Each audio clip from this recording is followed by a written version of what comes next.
Three experienced lighthouse keepers, one remote island off the coast of Scotland, and signal, no explanation, just silence. This is one of the most baffling unsolved mysteries. On the morning of December 26th, 1900, they were gone. No bodies, no distress in history. And the deeper you look, the stranger it gets. The Flannan Isles, also called the Seven Hunters, are a small, brutal cluster of rocks. 3 men were assigned to keep it running. James Ducat, the head keeper, 43 years.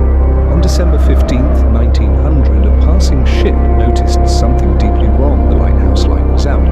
For nearly 2 weeks, Noon investigated. The weather was too, sitting about 20 miles west of Scotland's Outer Hebrides. There's nothing out there. Just old, experienced, calm, under pressure. Thomas Marshall, his assistant, and Donald MacArthur, the occasion goalkeeper, filling in for a sick colleague. These were not reckless men, they were professionals. Wind, waves, and a lighthouse built in 1899 to warn ships away from the rocks. Violent. But on Boxing Day, a relief boat finally reached the island. What they found has never been explained. An official investigation was launched. Their conclusion: the men were swept away by a rogue wave while doing maintenance on the western landing. Case closed. But investigators and historians have never been satisfied with that answer. Here's why. First, the lighthouse rules strictly forbade all 3 keepers from being outside at the same time. Someone always had to stay in. All 3 men breaking protocols simultaneously makes no sense.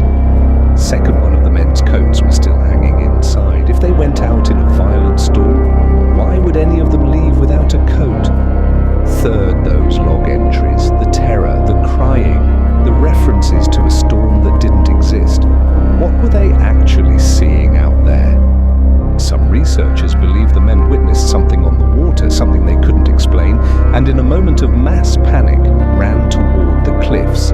Others believe a rogue wave did take them, but the real question is why all 3 were outside together, violating every rule they knew.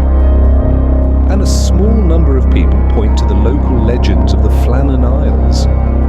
Old Gaelic stories that say the islands are haunted, that strange figures have been seen there for centuries, that the islands themselves don't want visitors. The lighthouse was automated in 1971. No keepers have lived on the Flannan Isles since. James Ducat, Thomas Marshall, and Donald MacArthur were never found. No bodies washed ashore, no wreckage, no trace. The lighthouse still stands today, blinking its warning out over the Black Atlantic. And on stormy nights, some say you can still see a light moving in the windows, even though no one is there. No one living anyway. So what do you think happened to the 3 keepers at the Flannan Isles? A rogue wave? Panic? Something else entirely? Drop your theory in the comments. I read every single one. If this story kept you up, hit subscribe. I post new mysteries and true stories every week. The next one is even stranger. I'll see you in the dark.